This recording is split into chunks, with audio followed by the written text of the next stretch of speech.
Praise the lord. దేవుని నామానికి మహిమ ఘనత ప్రభావాలు కలుగుగాక. ఉదయకాల సమయంలో అనుదినాన్ని గురించి మాట్లాడుతున్న మీ అందరికీ కూడా శుభాలు, ప్రేమ వందనాలు తెలియపరుస్తున్నారు. ఈరోజు కావలసిన నిత్య జీవిత మాటల్ని దేవుని వాక్యం నుంచి మనం నేర్చుకుందాం. మత్తయి సువార్త 6వ అధ్యాయము 33వ వచనాన్ని మనం చదువుకుందాం.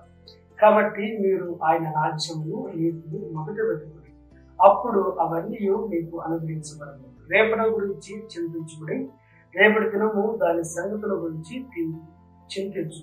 ఏనాటి కీడు ఆనాటికి చాలు. ఈ ఉదయకాల సమయంలో క్రైస్తవులమైన మనము దేన్ని వెతకాలి అనే విషయాలను మనం నేర్చుకుంటూ ఉన్నాం.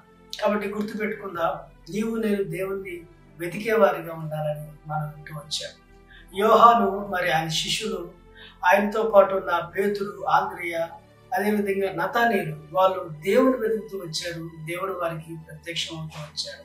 ఈ విశ్వాస జీవితంలో, ఈ క్రైస్తవ భక్తి జీవితంలో మనము వేటిని వెతికేవారిగా, వేటిని వెతుకువారిగా మనం ఉండాలి అంటే దేవుణ్ణి వెతుకువారిగా ఉండాలి. రెండవ విషయాన్ని మనం గమనించినట్లయితే వేటిని మనం వెతకాలి అంటే బైబిల్ సెలవిస్తూ ఉంది. మత్తయి సువార్త 6వ అధ్యాయము 33వ వచనం ఇలా రాయబడింది. మొదట ఆయన నీతిని, ఆయన రాజ్యమును మనం వెతుకువారిగా ఉండాలి.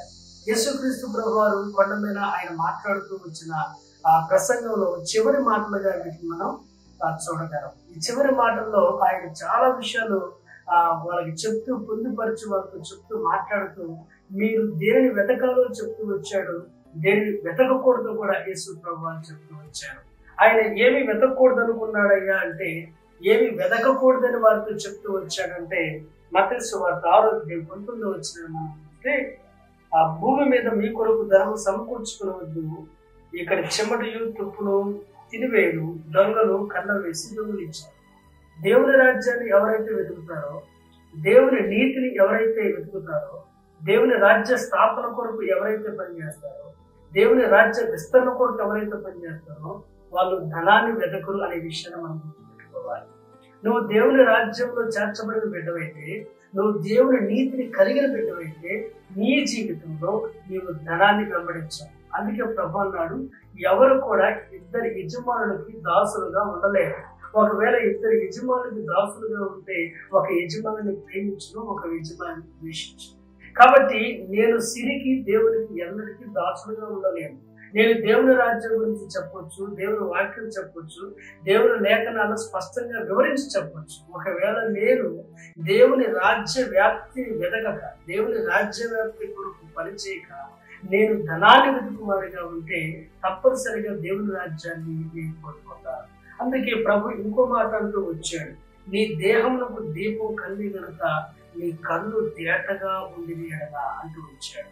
కాబట్టి ధనాన్ని వెతకొద్దని ప్రభు చెప్తూ వచ్చాడు.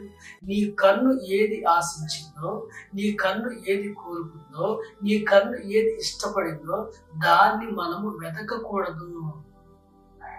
ధనాన్ని వెతకక, మన కోరికలను వెతక, మన కన్ను ఆశించిన దాన్ని వెతక, మన ఇష్టపడిన దాన్ని వెతక, మనల్ని భ్రష్టత్వంలోకి నడిపించే వాటిని వెతకకూడదని చెప్తూ ప్రభు అన్నాడు కదా, ఏమి తిందుమో, ఏమి త్రాగుదుమో, ఏమి ధరించుకుందుమని నీ దేహం గురించి, నీ ప్రాణం గురించి వెతకొద్దు. 3 మాటలు చెప్తూ వచ్చాయి. దేవుని రాజ్యాన్ని వెతుకువారు ధనాన్ని వెతకలేరండి. దేవుని రాజ్యాన్ని వెతుకువారు తమ కన్ను ఆశించినది, తన పళ్ళు ఆశించినది, అనగా తన నోరు ఆశించిన దాన్ని వెతికి వాటిని పొందుకోవటానికి ప్రయత్నించారు. 3వ విషయం ఏంటంటే, వారు తమ బట్టల గురించి కానీ, తమ యొక్క ఆహారం గురించి కానీ వారు ఎన్నడూ చింతించరు. ఎందుకంటే వాళ్ళు దేవుని రాజ్య వ్యాప్తిలో పనిచేసే వారిగా ఉన్నారు. ఈ ఉదయకాల సమయంలో మనం నిజంగా దేవుని రాజ్యంలో చేర్చబడినట్లయితే, నిజముగా దేవుని నీతిని వెతికేవారమైతే ధనాపేక్షను విడిచిపెడదాం. ధనాపేక్ష సమస్త కీడులకు మూలం కదా. అది దాన్ని వెంబడించిన వారందరూ కూడా తమ విశ్వాస వాడలు బ్రద్దలైపోయి బైబిల్ చెప్తా ఉంది. కాబట్టి మన హృదయము ఎప్పుడు కూడా లబ్డబ్ అని కొట్టుకోవాలి, కానీ డబ్బు అని కొట్టుకోవాలి. కాబట్టి ధనాన్ని వెతకవద్దండి, ఆయన రాజ్యాన్ని వెతుకుతాం.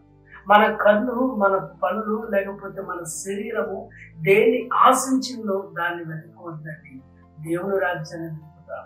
అంత మాత్రమే కాదు, మన యొక్క భవిష్యత్తు గురించి కానీ, లేకపోతే మన బట్టల గురించి కానీ, మన ప్రాణం గురించి కానీ, మన కడుపు గురించి కానీ ఆలోచించొద్దని బైబిల్ చెప్పింది. చూడండి, రేపుండి ఈ రోజుండి రేపు లయమైపోయే ఈ సృష్టిలో ఉన్న చిన్న చిన్న మొక్కలకి దేవుడు ఎంత అందాన్ని ఇచ్చాడు.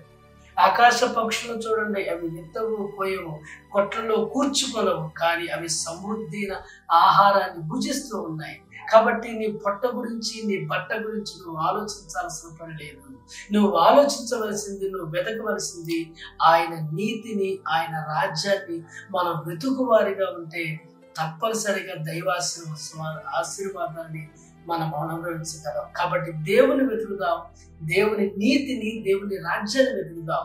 నిజముగా నీవు ఆయన రాజ్యంలో చేర్చబడిన వ్యక్తులు అయితే, నీకు నిజముగా దేవుడే అధికారి అయితే, నీవు దేవుని రాజ్యంలో సభ్యురాలవైతే, ఆయన అధికారం కింద లోబడి బ్రతుకుతావు.